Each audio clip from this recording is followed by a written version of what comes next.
Digital marketers the world over are freaking out. For the past 2 decades, they've spent huge portions of their budget on inbound marketing, buying AdWords on Google. But ChatGPT just demolished that business model because it gives you complete answers. Web traffic to news and corporate sites is tanking.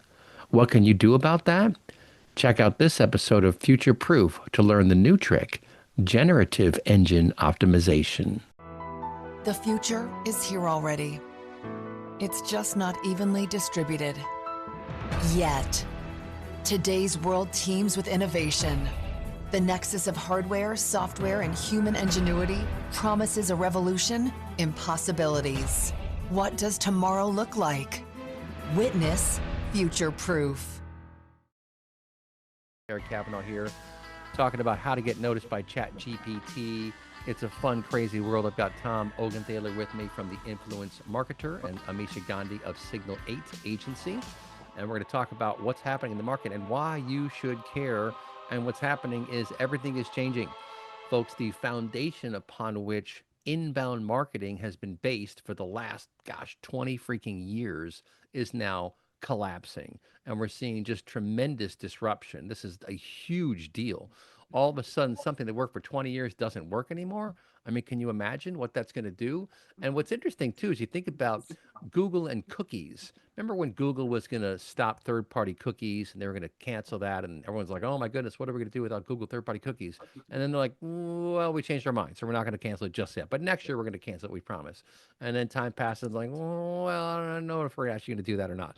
And so they're like, because why? Because they're like, there's going to be so much disruption. Guess what? The disruption arrived in the form of ChatGPT. Now, it's not the only one. There's Claude, there's Gemini by Google, there are other ones. ChatGPT is clearly out front, and they are in an absolute race for market share.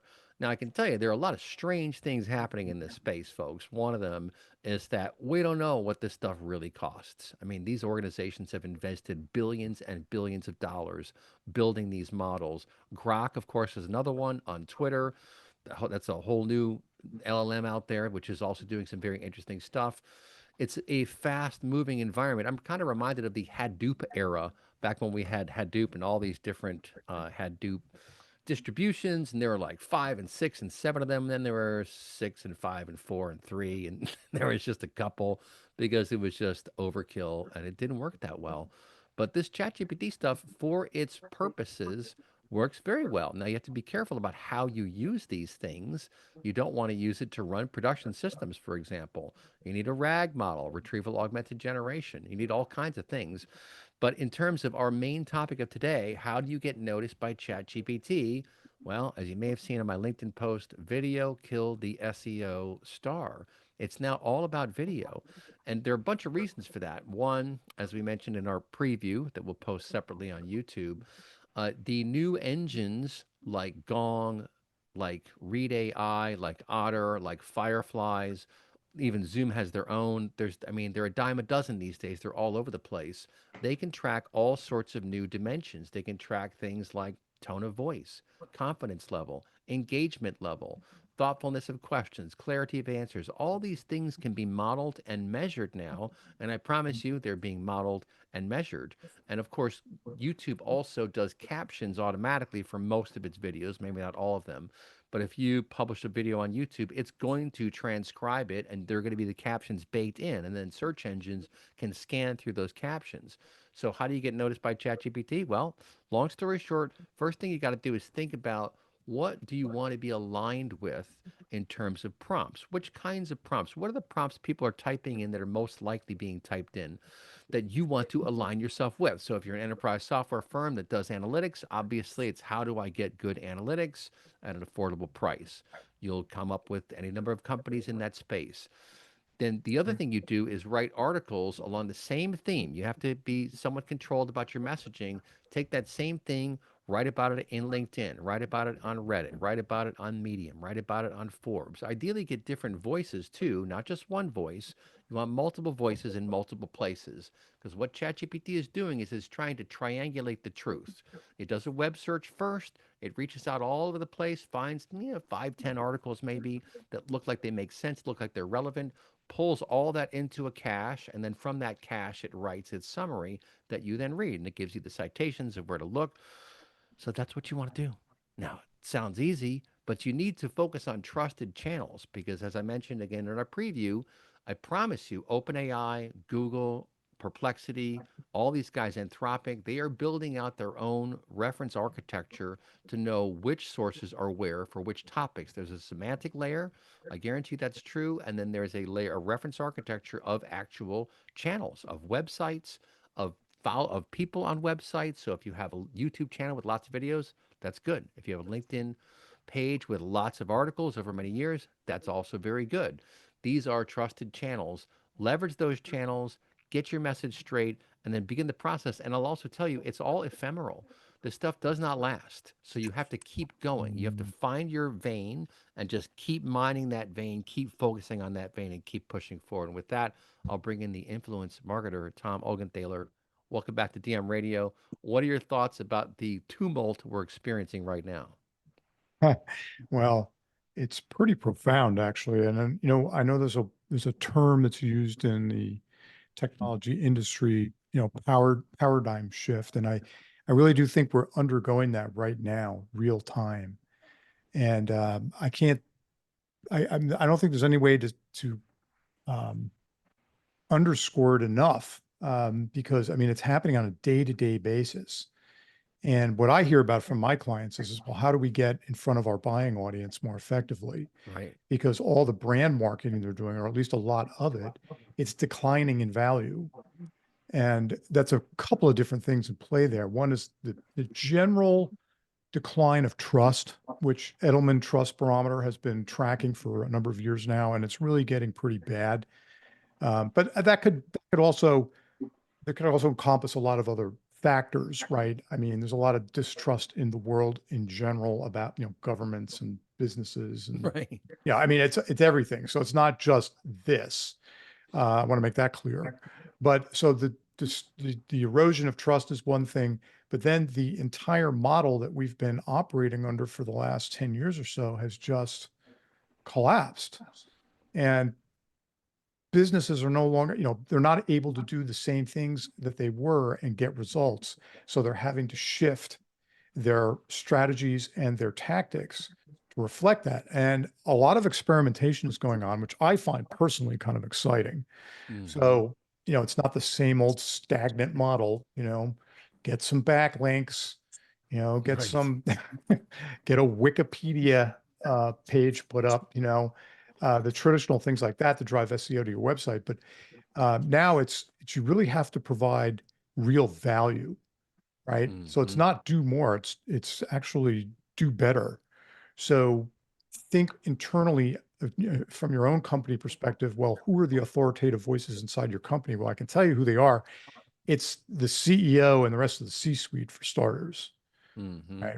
So you really need to start leveraging those voices and leveraging them effectively. I've seen this with some of my own clients, and I've seen it with other companies as well on a platform like LinkedIn, where the CEO will write an article, probably not entirely penned by him or her, Mm-hmm. but because of their authority and because that they share some things in there that probably doesn't get shared through the normal company brand messaging or content, it resonates well with its audience.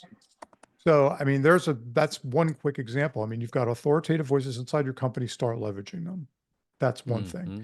The next thing is you've got to find the authoritative voices that your prospective buyers trust and really start working with them to co-create content together. Just as you were discussing earlier, Eric, about doing radio shows, publishing that content on YouTube, doing an article on LinkedIn. These are the types of things that you've got to start to do, and you've got to start to do it now Mm-hmm. because it's not a one and done approach. It's I've got to keep feeding the monster. It's just like before, the content monster has not gone away. It's just the content monster has maybe changed shape. Mm-hmm. So instead of being, to use a D&D reference, instead of being a gelatinous cube over here, maybe now it's a troll. So equally nasty, equally demanding, but you've got to feed it different material. right? So that's the way I would kind of frame it in sort of a humorous Yeah, you bent. got to watch out for the gelatinous cube, man. You do not want to walk into that guy in the dungeon somewhere. It's like the blob, right? I Whoop, remember. I grabs you. remember I played some D&D in my day. Well, we also have Amisha Gandhi here from Signal 8 Agency. Amisha, you've been on the marketing side for a long time. You're a CMO.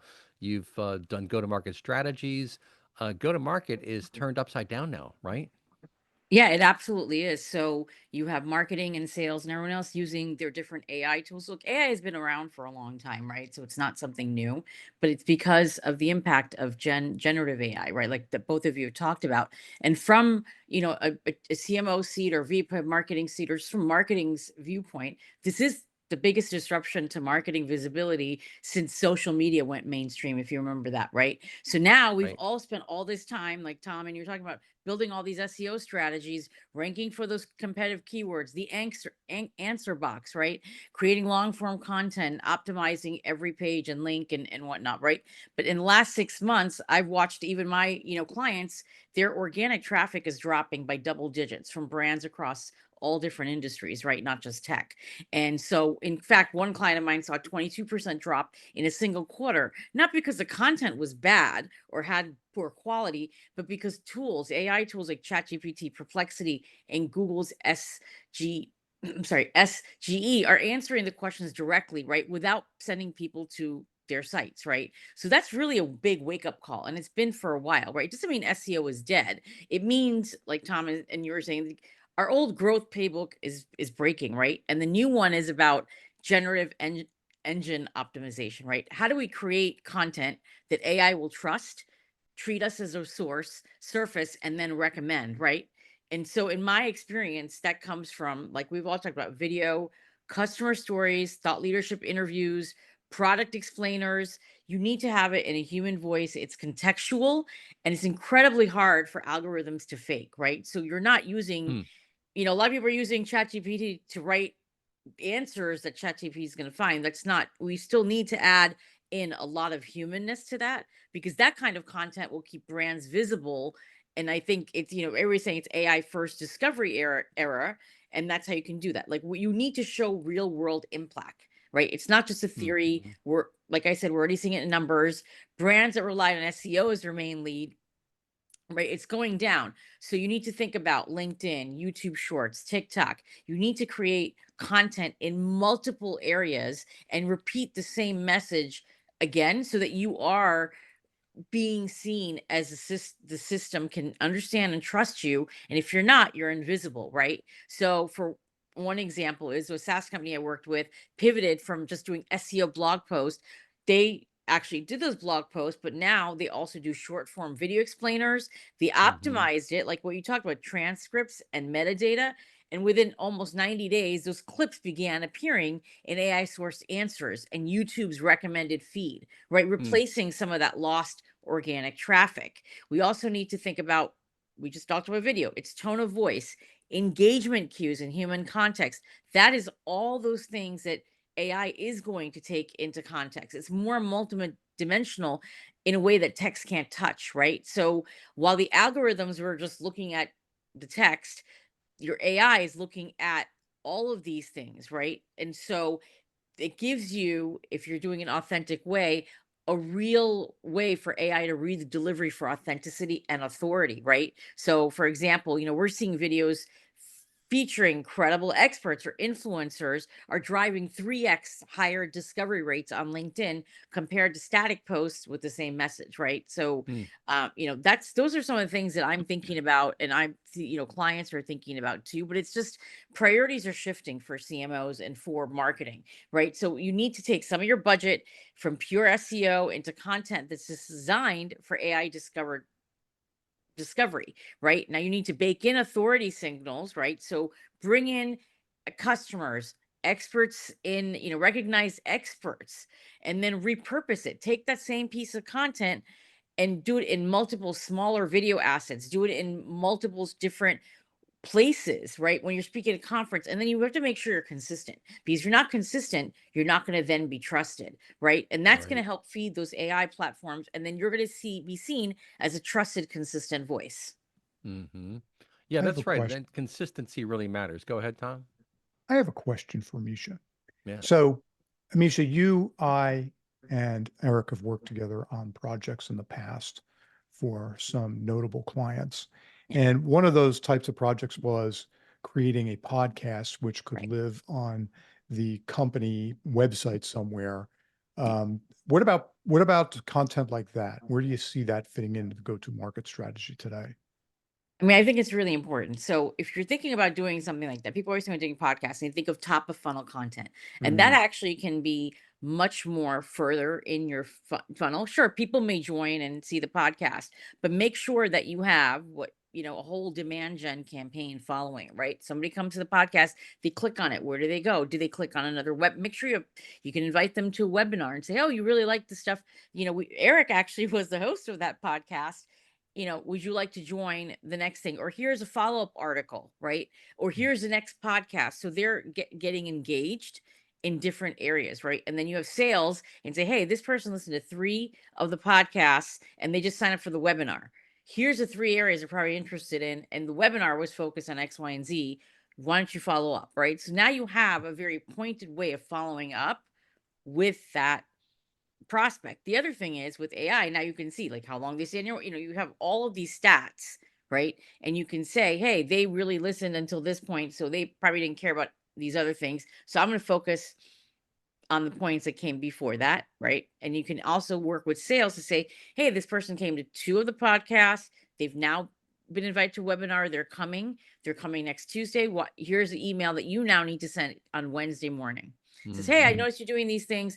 I would love to chat with you. Here's some ideas I had or whatever. And if they don't bite, then we will, after a couple of days, a week or so, we'll send them another warm email saying, hey, we missed you in the podcast. Check out some of these other ones, right? Or, hey, we missed, Jake, thanks for joining the webinar again. And here's the next thing, right? Whatever it is, you want to keep them warm, but don't do it like right out. Don't hit people with the hammer, right? But you have to have a flow, know what your flow is, know where people are clicking through most logically next. And then you're able to Hmm. serve it up to your prospect, right? And make sure it's personalized by industry, by persona. And now you can do that. You can personalize in a way that I couldn't. In that podcast, we do everything manually. Now sales can go in and say, they looked at this webinar. Okay, now here's the next follow-up. They're in this industry, this persona.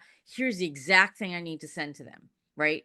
So Yeah. you're doing personalization is happening, and you can use AI tools to do that as well. Right. And it's happening in real time. So somebody comes in, they're getting a follow-up almost immediately. Right.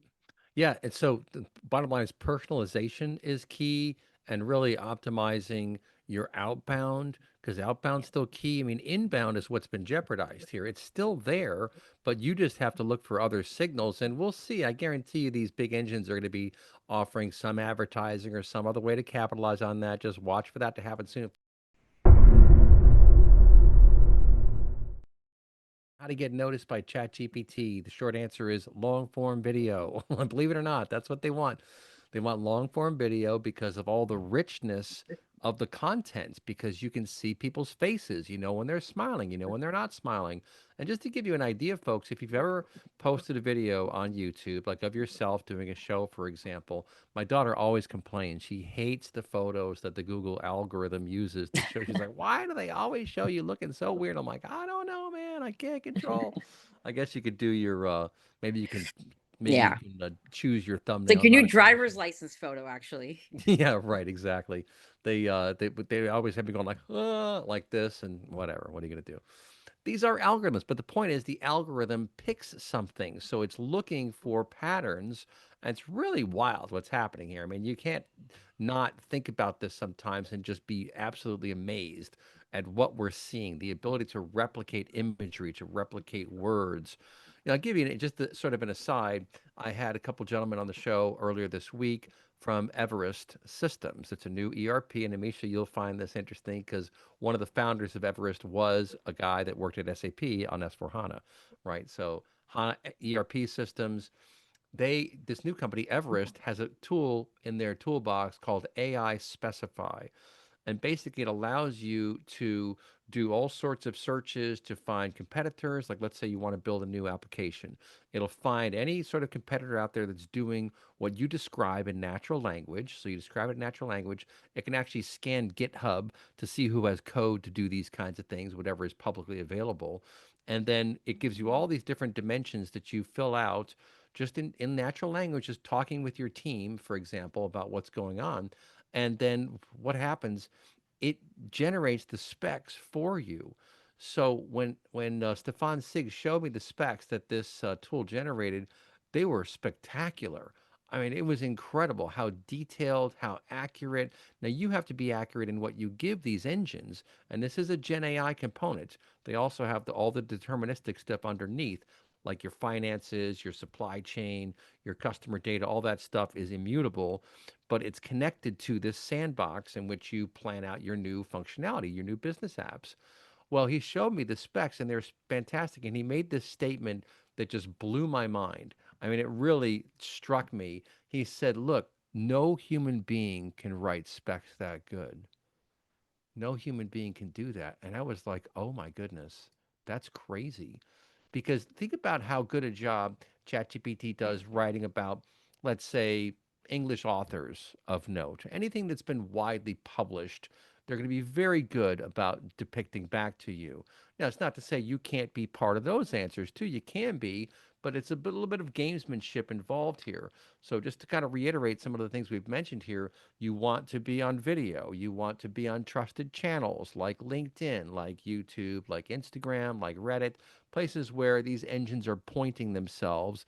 And any content behind a paywall, mm, no, thank you. The algorithms don't like that. They want stuff that's freely available. But to Stefan's point, these engines are really good at giving you very crystal clear answers in perfect syntax. That's the thing, is the syntax is perfect. Now it's almost too perfect, and a lot of people can already tell who's using ChatGPT to write their articles. There is something to be said for the snake that's eating itself. We have to watch out for that because it is kind of a problem. You're just going to be repeating yourself and repeating the same kind of content. I mean, Tom, I'll bring you in. I was actually a little bit concerned when I watched Google starting to finish your sentences for you because I thought to myself, yeah, I think I know what's going to happen here is it's going to start shepherding the kinds of questions that people ask and the way they answer questions, right? It's just going to become very formulaic and there's a lot of richness is going to be lost in all that. But what do you think about that, Tom? Yeah, I think so. I mean, there's a real risk to all of this stuff, to losing the sort of human touch, if you want to call it that. Yeah, right. Um, but at the same time, if you're ahead of it and you know that that can be a problem, you can certainly mitigate it. And so that's why I always tell all of my clients, look, if we're drafting an article together in someone's voice, that person ideally has really got to go and look at that piece of content and edit it a bit to really make it their voice. They have to. Hmm. Otherwise, you're just sort of, sidelining your own effort to the machine, so to speak. And I think that, to your point, over time, more and more people are going to be able to recognize that. I can already recognize Chat GPT content when I see it. Um, it's pretty easy to tell after you've used some of these tools enough to see who's having it write their content and who isn't. There's Right. some telltale signs that all these engines tend to use. There's Hmm. certain The vocabulary they tend to. bold, Yeah, the yes. bolded sections, The okay. the The M bolded dash. sections, okay, but the bolded stuff, I mean, we would use in PowerPoint slides, right? But it's that stuff. It's the dashes. It's the words like delve. Although I Hmm. like the word delve, I I like the use the word word delve. delve myself. But Right. I think you gotta sort of you gotta make your writing a little bit more how you speak, Hmm. so in other words, say it. I mean, a lot of writers in the past have used that technique. Um, so instead of trying to sound like corporate speak, because that's what this stuff is all going to sound like, Right. if you allow it to, you want to have really tilted more to a personal type voice. Hmm. So that works to your credit in a number of ways. One, if you're doing your own internal thought leaders, that's one, those some voices that you want to get out there, but you also want to work with those third party voices. I term them as influencers They can be thought leaders. Some of them are business consultants. Some in the B2B world are pure content creators. But most of them sort of wear multiple hats. But the Hmm. object is to really figure out who are those authoritative voices that are producing content on a regular basis, align with them to co-create some content together, and then ideally make it programmatic. So it's not Hmm. just one-offs, right? Because like you pointed out at the beginning of this webinar, Eric, if you do some of these tactics that we're talking about here today, and suddenly you're getting, you're getting more traffic to your site, or you're getting more inquiries and such because of the content that you put out, you've got to keep putting that content out. Right. So back to my earlier reference of the content monster, the content monster is still out there. It's just changed shape or kind. So we're going to have to feed it different types of content to keep you relevant. Yeah, well, and there are lots and different tools out there to help you as well. I think, Amisha, you were alluding to some of those things. We use Right. Opus.pro, and Right. it's great. You just give it a URL of a YouTube video or of a Zoom recording, and it will dynamically carve out 10 to 12 little snippets and throw captions on top of that to you. So if you see these videos all over YouTube with the captions, they're 1 to 3 minutes long, that's Right. probably Opus or something similar to it. But I mean, in a way, what's old is new again. You still need really good content. You need to stay focused. And I think that focus is probably more important now than it has been, because you need to pollinate enough of the environments out there with your message to get those signals for your site, to get you and your content noticed by these engines. It does take some effort, but if you're focused and consistent, you're going to do a good job, right, Amisha? Yeah, I totally think you're absolutely right. And to build on what you both have said, AI can draft it, but only you can make it worth reading, right? Right. Only you can make it authentic. Only you can publish what your brand would say. And I think, it's really important to keep in mind that, people are, putting things in ChatGPT and then it's getting fed to another AI is not going to pick up the other AI, right? Like some people are putting into one GPT and then put into another, and then you're ending up with things that are coming out like gobbledygook, honestly, right? So there are things that you can do, right? There are tools out there you can use, but AI is like kind of your outline.